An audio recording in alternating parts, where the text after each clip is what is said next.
The live TV, सच सबसे आगे। देखिए, ईरान के हमले का आखिरकार इजराइल ने 25 दिन बाद जवाब दे दिया है। इजराइल ने ईरान के कई शहरों में रॉकेट बरसाए हैं। इजराइल की सेना ने ईरान के सैन्य ठिकानों को निशाना बनाया है। ईरान के अलावा सीरिया और इराक को भी निशाना बनाया गया है। इस हमले में मेजर हमजे जनादेज की मौत हो गई है। आपको हमले की कई वीडियो क्लिप्स हम दिखाएंगे।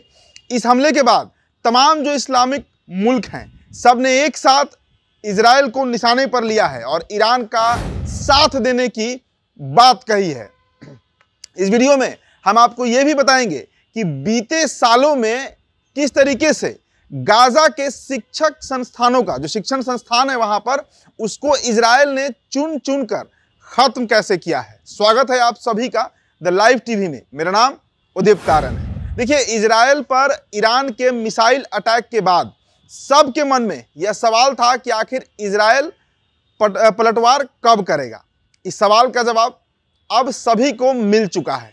इजराइल ने ईरान के कई शहरों में, जी हां, कई शहरों में रॉकेट बरसाए हैं। हालांकि इजराइल ने ईरान की आम जनता को छोड़कर जो वहां के सैन्य ठिकाने हैं उसको ही निशाना बनाया है। मतलब जो मिलिट्री बेस हैं, जो मिलिट्री कैंप्स हैं ईरान में, उसको ही निशाना बनाया गया है। आपको बताएं कि इजराइल ने ईरान के हमले जो कि 1 अक्टूबर को हुआ था उसके पूरे 25 दिन के बाद इसका जवाब दिया गया है। इस बार इजराइल ने सिर्फ ईरान को निशाना बनाने की जगह इराक और सीरिया पर भी बम बरसा दिया है।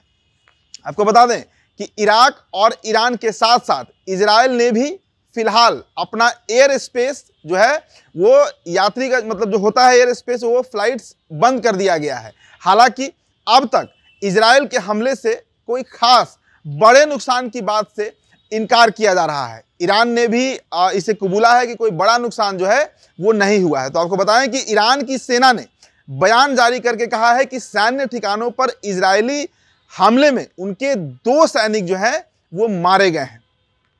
इजराइल का दावा है कि उसकी एयरफोर्स ने ईरान का एयर डिफेंस सिस्टम जो है वो पूरी तरीके से तबाह कर दिया है। देखिए, सऊदी अरब ने ईरान पर इजराइल के हमले की निंदा की है। सऊदी ने इसे ईरान की संप्रभुता का उल्लंघन करार दिया है। सऊदी अरेबिया ने कहा है कि ईरान पर इजराइल का जो हमला हुआ है वह जो इंटरनेशनल लॉ होता है, मतलब जो अंतर्राष्ट्रीय कानून होता है, उसका उल्लंघन है। इसके अलावा मिस्र, ओमान, मलेशिया और पाकिस्तान जैसे जो मुल्क हैं उन्होंने भी इजराइल के इस हमले की भर्त्सना की है, निंदा की है और ईरान के साथ खड़े रहने की बात कही गई है। तो आपको बता दें कि ईरान के जो सुप्रीम लीडर हैं आयतुल्ला अली खामनेई, उन्होंने इजराइल के हर हमले का हिसाब चुकता करने की धमकी दी है। वही इजराइल का हमला अभी भी जारी है। इस बीच अमेरिका का भी एक बड़ा बयान जो है वो सामने आया है। मतलब अमेरिका एक बार फिर से इस युद्ध में कूद पड़ा है। देखिए, अमेरिका ने कहा है कि इजराइल ईरान का हिसाब अब बराबर हो गया है, लेकिन ईरान भी चुप बैठने वाला नहीं है। तेहरान पर इजराइल के जवाबी हमले के बाद ईरान ने खुद को ग्लोबल पावर बताया है।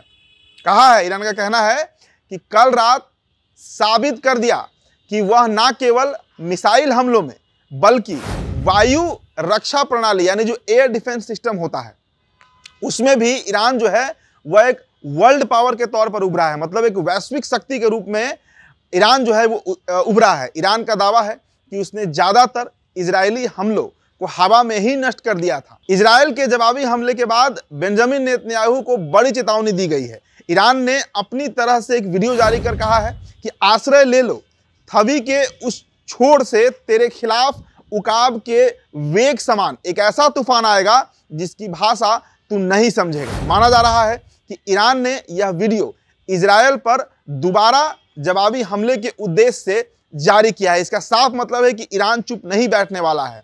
ईरान पलटकर कड़ा जवाब देने वाला है। अब देखिए, इसमें एक एनिमेटेड तूफान आता दिख रहा है जिसमें कुछ बड़ा हो सकता है, नजर आ रहा है। देखिए, अब बताते हैं आपको कि कैसे इजराइल ने पूरे रणनीति के तहत सिलसिलेवार ढंग से गाजा के शिक्षा केंद्रों को ध्वस्त किया है।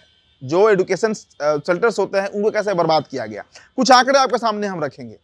युद्ध के शुरुआत से अब तक गाजा के 130 प्रोफेसर और शिक्षाविद जो हैं, स्कॉलर्स जो हैं, उन्हें मार गिराया गया है। ये कुकृत्य जो है वो इजराइल ने किया है।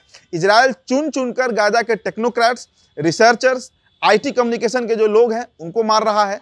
शिक्षा से संबंधित इंफ्रास्ट्रक्चर, बिल्डिंग्स, ऑफिसेस और जो लेबोरेटरीज हैं जहां पे रिसर्च होते हैं उनको गिराया गया है। अब तक के आंकड़े बताते हैं कि 125 यूनिवर्सिटी और स्कूल को पूरी तरीके से नेस्तनाबूद कर दिया गया है। 337 ऐसे यूनिवर्सिटी और स्कूल हैं जिन्हें आधा ध्वस्त कर दिया गया है, जहां पर शिक्षा रुक गई है। इसके अलावा 12,700 छात्रों को अब तक मार गिराया गया है। 7,85,000 छात्रों को शिक्षा से महरूम कर दिया गया है। करीब 750 शिक्षकों को अब तक मार दिया गया है और यह सब इजराइल ने गाजा के साथ किया है। इसके अलावा आए दिन इजराइल जो है वो गाजा में नागरिकों को कैसे हरास करता है, कैसे शोषण करता है, उसके वीडियो आते रहते हैं। अब आपको हम 2 वीडियो दिखाई देते हैं कि कैसे एक रेजिडेंशियल अपार्टमेंट को बुलडोजर से गिराया जा रहा है। देखिए कैसे इजराइल की जो आर्मी है वो जो नॉर्दर्न गाजा है, उत्तरी गाजा, वहाँ के कमल अदवान अस्पताल जो हॉस्पिटल है उस पर कब्जा कर रहा है। तो इस तरीके के वीडियो तो सामने आते ही रहते हैं, लेकिन इन सब के बीच ईरान पर जो हमला हुआ है, जो सबसे बड़ी खबर है, उसका माकूल जवाब ईरान बहुत जल्द देने जा रहा है और इसका ऐलान भी उसकी तरफ से कर दिया गया है। फिलहाल इस रिपोर्ट में इतना ही। बहुत बहुत शुक्रिया। अगर आपको हमारा वीडियो पसंद आया हो तो हमें लाइक करके प्रोत्साहित आप जरूर करिएगा। शुक्रिया। द लाइव टीवी, सच सबसे आगे।